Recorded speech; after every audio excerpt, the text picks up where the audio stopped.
I talked about an Oxford-based writer, C.S. Lewis, and how World War I shaped him and his writing in my last video, well, my last couple of videos. In this one, I wanted to talk about another writer, playwright, and artist who was living in a village in the Cotswolds about 40 miles west of Oxford when World War I started, and also changed everything for her.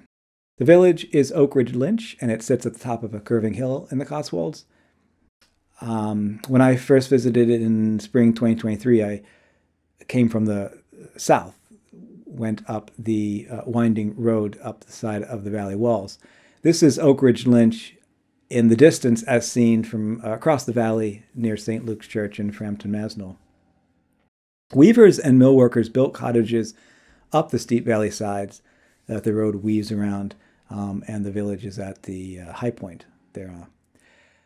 I found the drive up it to be particularly steep and winding. I started at the bottom. There's the canal near the Chalford Valley. In the 1800s, water turned mill wheels down here in the canal. And I say the road is unusually steep and winding. I mean, in England, it's sort of a land where single car width winding lanes are quite commonplace, but unusually steep and winding. The second time I visited, I took the road in from the east, and it was a lot easier, though I felt that I missed some of the dramatic entrance. Oakridge Lynch is a small village, has an amazing overlook of the valley. I parked my car and walked over to the main crossroads in the village where there is a limestone memorial and has a water trough as part of it.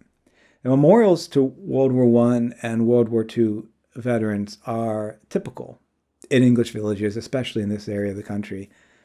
Even small villages like this one lost a few of their young men during these wars. And so that's not particularly unique. But this one is unique as I walked over to it and read the words carved in it. It's dedicated to a mother and her son. It was erected by their surviving family members, her husband and her other son. And the memorial is designed by Alfred Powell, who lived in the farmhouse just down the lane. The memorial says, "In memory of Mabel Dearmer, who went from Oakridge, the place she loved best, to give help in Serbia, where she died of fever, at Krek, Wejewództw, on July 11th, 1915, age 43, and of Christopher Dearmer, who died of wounds at Solva Bay in Gallipoli on October 6, 1915, age 21. So that's how the story ends. But who was Mabel Dearmer? She was born 1872.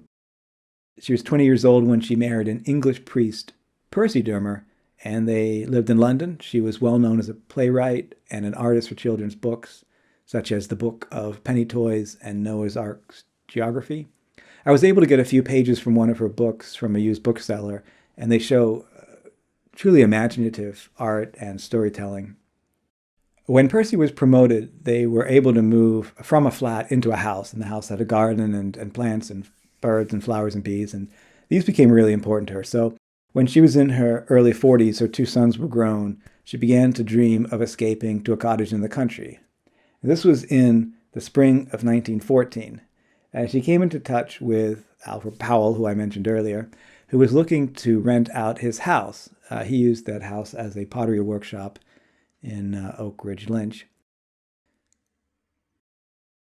So anyway, these are some images from her books. I don't know the story behind all of them, but there is a wonderful imagination, a mix of animals and wind-up toys in these.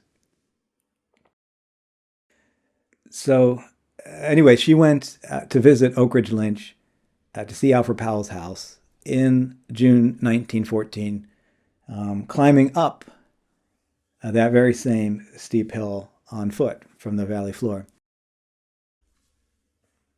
I'm going to read a bit from Stephen Gwynn's account of that walk to Powell's house. He was a friend who joined her on that first day visiting the village. He collected his thoughts on Mabel, as well as some of her letters that she sent from the field hospital in Serbia in this book, and I'm going to read a little bit from it. As you walk up the same path on the south side of the hill, you see Alfred Powell's house first, sort of rising above the stone walls. This is what Stephen Gwynn wrote about that first trip that he and Mabel took. We came to a door in a wall over which stood up the spiky leaves and burnished heads of tall artichokes. Inside showed the roofs of, it seemed, half a dozen houses. We entered into a close of flowers, and as the door swung inwards, it brushed against a great clump of thyme. A few steps further, down the steep pathway, pink roses were festooned across from one wall to a sheltering hedge of a close-trimmed yew. Beyond that was a shaded porch, deeply sunk in a mass of jasmine, and clematis ran over it.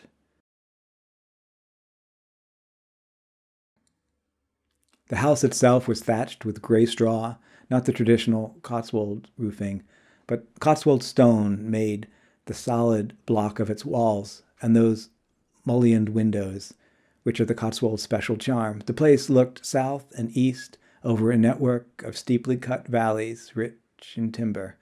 All there was green and gray, but near the house was vivid color, a mass of blue creeping veronica under the low windows, and white pinks near them. It was an old farm remade by an artisan craftsman. The garden was his creation, and the whole thing stood there, a finished work, lovelier by far than any picture. Its 2 acres of steeply sloping ground were in orchard, but in front of the house, girded by a dry stone wall, was rolling space of roughly scythed lawn. All one could say was that the place was too pretty to be real. This picture here is from a bit further up the hill from the house. Well, she moved into the house in June 1914 and acquired a couple of goats, Nanny and Billy, to help cut down the orchard grass. She slept in a bed outside on the stone underneath the porch. And then World War I broke out in July. Mabel wrote about that moment. At this time, I hardly touched a newspaper. Every moment was occupied. From the early dawn when, from my outdoor bed, I watched the sun rise through a tangle of flowers overtopped by gigantic hollyhocks to full midday, I was busy.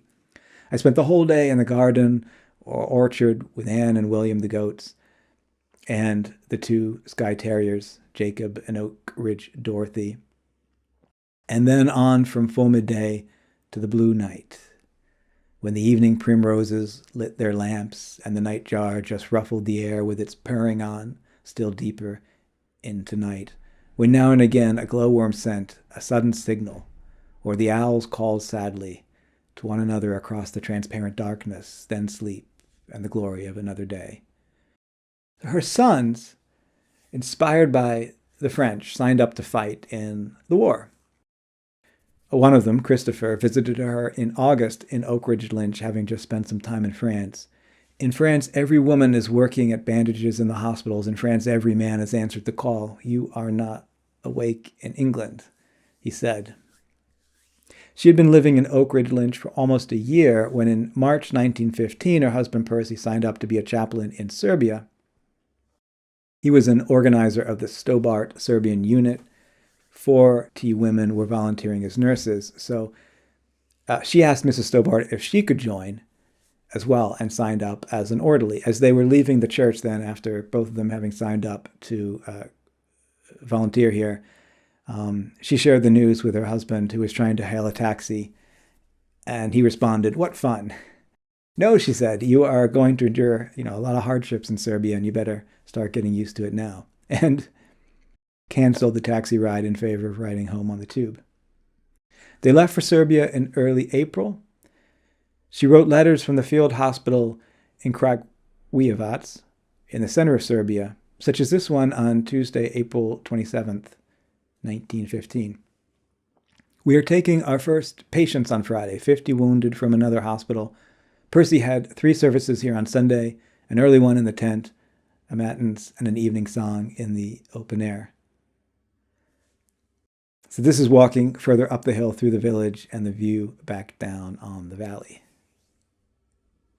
She handled all of the linen and washing for the camp, and perhaps by being constantly in contact with this linen, came down with a high fever, burning hell. She wrote in mid-June, and she died July 11th. Her son Christopher died from wounds while on a ship in Suvla Bay in the Battle of Gallipoli on August 6th. There was Stephen Gwynn, who Mabel wrote letters to, and who collected her story and her letters, who collected them and put them together in a book. I've heard that he also wrote to Lord Derby in 1917 to appeal for Geoffrey, the other son, to be removed from the front line where he'd been fighting for a couple of years, in acknowledgement of Geoffrey's contributions to poetry and nature, as well as the fact that he had lost his mother and brother in the war. And weeks later, after that, Geoffrey returned to the UK. So Percy and Geoffrey both returned safely. Geoffrey inherited his mother's way with words and is remembered as one of the greatest World War I poets. Poems such as The Turkish Trench Dog. Well, anyway, back to the spring-fed memorial in the center of town.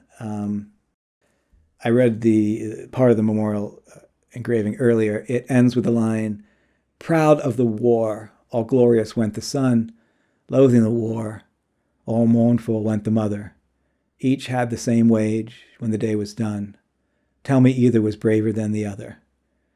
They slept in mire, who went, so come leave her. Then when you wash, let the thought of them abide. They knew the parching thirst of wounds and fever. Here when you drink, remember them who died." Well, for other stories about World War I's impact on local writers, see my last video when I visited C.S. Lewis's house. I'll share another story from this very same moment in June 1914. Also about another World War I poet in another small Cotswolds village, not too far from Oakridge Lynch. See you then.